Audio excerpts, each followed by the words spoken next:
Jean-Paul Lecoq. Merci Madame la Présidente. C'est un moment important pour nous de recevoir un militaire de l'armée israélienne, puisque nous avons eu l'occasion de recevoir il y a quelque temps le président de la Knesset. Et à ce moment-là, c'était la politique d'Israël qui était jugée quelque part, ou qui était critiquée, qui était abordée.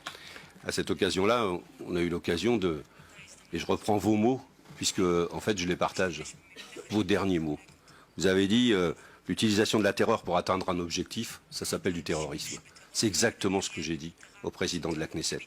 C'est que la politique qui est menée par Israël à Gaza, c'est que la politique d'apartheid qui est menée en Israël, c'est que l'ensemble des dispositions, et la dernière, et moi j'ai eu l'occasion avec d'autres députés d'aller au lendemain de l'opération Plomb durci, rencontrer les autorités, y compris le Premier ministre, ce que votre armée a fait à Gaza à l'occasion de l'opération Plomb durci, c'était un acte d'humiliation et vous avez semé la terreur. Vous avez broyé la zone économique de Gaza, du nord de la bande de Gaza. Elle n'était pas plus haute que 40 cm. Tous les bâtiments étaient broyés sur des kilomètres. Et ça, c'est pas un acte militaire. C'est bien un acte d'humiliation, c'est bien un acte de terrorisme. Et votre pays mène une politique terroriste. Et donc, on a des terroristes en face de terroristes, si vous voulez. Vous êtes venus nous faire, avec les images à l'appui, et les Français qui vont suivre cette commission n'ont pas vu les images. Mais des images de propagande, vos images de propagande que vous distillez peut-être en Israël pour convaincre les Israéliens de financer votre armée, de financer vos actes. Moi, au moment où je vous écoutais, j'ai aussi une pensée pour Salah Hamouri. Parfois, dans les relations diplomatiques, on fait des actes. Quand la Chine a accueilli le président Macron, elle a fait un acte pour libérer un Français qui était en prison, et de manière à ce qu'on puisse avoir des relations, parce qu'il y avait un doute sur sa condamnation, etc. Et aujourd'hui, vous ne faites pas d'acte. C'est-à-dire Salah Hamouri, il en a repris pour 6 mois. On ne sait toujours pas pourquoi. Vous prétendez une démocratie, mais vous enfermez les gens sans les juger. Et vous, peut-être... que quand on vous pose des questions embarrassantes, je l'ai vu tout à l'heure, sur la question de l'Iran, sur la question de la bombe atomique, vous dites, moi, je ne suis pas là pour faire de la politique. Vous faites de la politique depuis le premier mot que vous avez cité.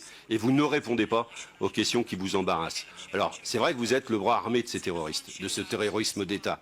Et donc, c'est compliqué pour vous de venir nous expliquer. Et je pensais que vous alliez faire ça. Heureusement, vous avez eu la dignité de ne pas venir nous expliquer pourquoi vous avez tiré sur des petits garçons ou sur des petites filles, pourquoi vous avez utilisé des armes qui font des dégâts dans les chairs des personnes, pourquoi vous avez agi de cette manière. Vous prétendez défendre une frontière. La frontière, votre État ne l'a pas reconnue. Il n'y a pas de frontière. Et la ligne de Gaza, c'est une ligne d'armistice, mais qui n'est pas, que vous ne considérez pas, vous, votre État, comme une frontière. Et donc, vous ne défendez pas une frontière. Ensuite, la légitime défense s'entend d'État à État. C'est-à-dire, est-ce que vous avez eu en face de vous une armée qui justifiait la légitime défense de l'armée d'Israël au regard justement de la réglementation internationale. C'était pas le cas.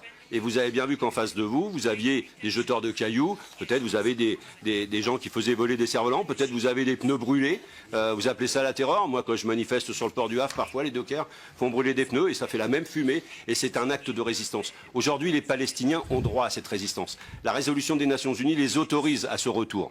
Les autorise, je termine Madame la Présidente, à retrouver leurs terres. Aujourd'hui, la question qui est posée, c'est le chemin pour la paix, c'est entendre ce peuple palestinien qui ne peut pas rester cantonné dans le ghetto de Gaza. Vous devez les sortir, ils doivent pouvoir retrouver leurs terres et c'est ça l'enjeu. Vous ne pouvez pas utiliser cette situation du ghetto de Gaza pour expérimenter à une prison à ciel ouvert, comme a dit la Présidente, le comportement, la dignité d'un comportement humain. Tout être humain aurait envie de sortir de ce ghetto. Et tout être humain aurait envie d'aller couper la clôture qui les sépare de leur terre. Merci beaucoup, Monsieur le député.